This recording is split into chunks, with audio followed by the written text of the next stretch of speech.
बच्चों, क्लास में आप लोगों का स्वागत है। इसके पहले आप लोगों को मैं 3 कंडीशन बताया था। अवतल दर्पण से जो प्रतिबिंब बनता है उस पे 3 कंडीशन हम लोग अच्छी तरह से समझे थे। आज चौथा कंडीशन है। चौथा कंडीशन यह है कि जब वस्तु वक्रता केंद्र तथा फोकस के बीच स्थित हो तो इसका प्रतिबिंब कैसा बनेगा?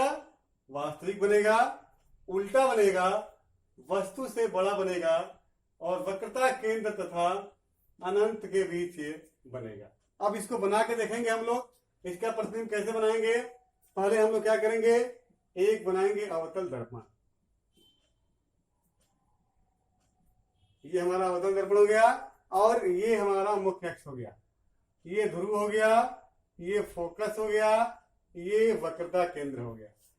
वस्तु को कहाँ रखा गया है? वस्तु को वक्रता केंद्र और फोकस के बीच रखा गया है। मतलब वक्रता केंद्र और फोकस के बीच यहाँ पे हमने वस्तु को रखा, ए और बी नाम है वस्तु को।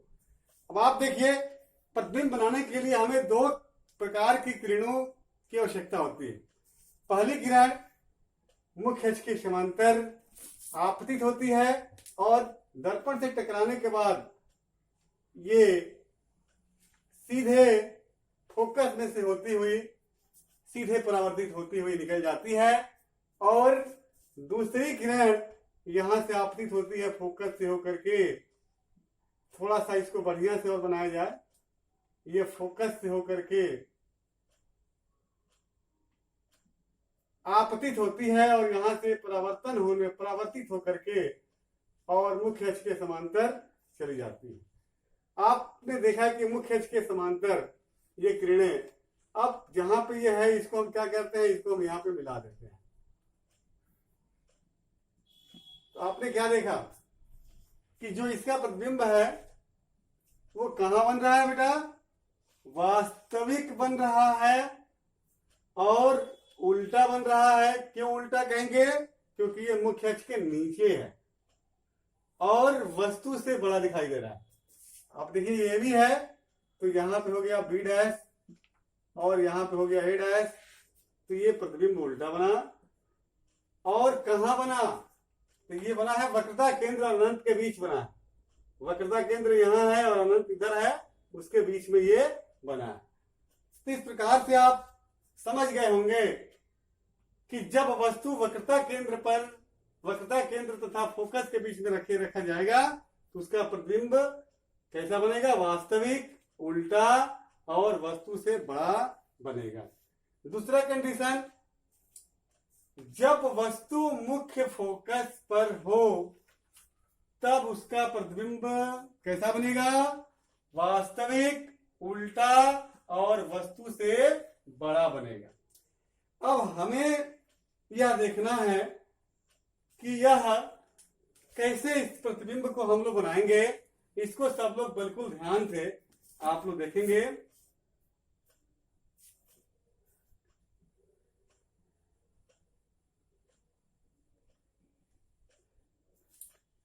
सबको पता है कि ये हमारा अवतल दर्पण है और ये मुख्य अक्ष है, ये मुख्य अक्ष है, ये वक्रता केंद्र है, ये फोकस है, ये ध्रुव है। वस्तु को कहां रखा गया है? फोकस पे। वस्तु का नाम है ए और बी। अब देखिए, पहली किरण जो होती है मुख्य अक्ष के समांतर चली और ये यहां से फोकस में से होती हुई सीधे परावर्तित हो गई। दूसरी किरण हम क्या करेंगे, यहां से प्रकाशीय केंद्र से मतलब वक्रता केंद्र से होती हुई यहां से चली गई सीधे और दर्पण से टकराने के पश्चात फिर ये अपने ही मार्ग में वापस लौट जाएगी। और इसको पीछे बढ़ाया तो ये दोनों किरणें प्रायः समांतर दिखाई देती है। जब दोनों किरणें समांतर दिखाई देती हैं तो ये साबित करता है कि जो इसका प्रतिबिंब है ये कहां बनेगा? अनंत पे बनेगा। कहां बनेगा? अनंत पे, बहुत दूर जा करके अनंत पे कहीं ना कहीं ये मिलेगा। और वास्तविक बनेगा, उल्टा बनेगा और वस्तु से बड़ा बनेगा। तो ये कहां पे बनेगा? अनंत पर बनेगा। आ गया समझ में? तीसरा कंडीशन है, जब वस्तु को ध्रुव तथा फोकस के बीच स्थित हो तो इसका प्रतिबिंब कैसा बनेगा? आभासी, सीधा व दर्पण के पीछे तथा वस्तु से बड़ा बनेगा।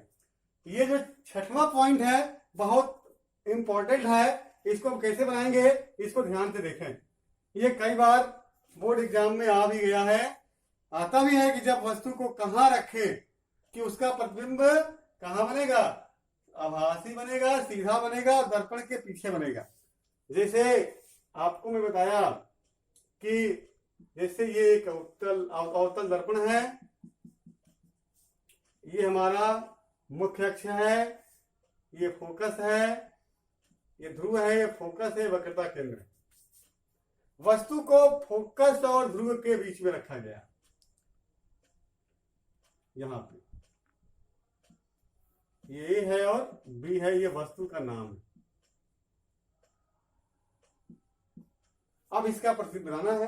पहली किरण कैसे होगी बेटा? मुख्य अक्ष के समांतर चलेगी, तो ये फोकस से होकर के सीधे परावर्तित हो जाएगी। और दूसरी किरण हम वक्रता केंद्र से होकर के, यहां से वक्रता केंद्र से होकर के सीधे ऐसे डालेंगे तो ये किरण क्या होगी? फिर अपने ही मार्ग में परावर्तित हो जाएगी। अब इन दोनों किरणों को हमने क्या किया? पीछे बढ़ाने पे तो कहीं नहीं मिलेगी, लेकिन यदि इधर बढ़ाएं तो दोनों किरणें कहीं ना कहीं एक दूसरे को काटेंगी।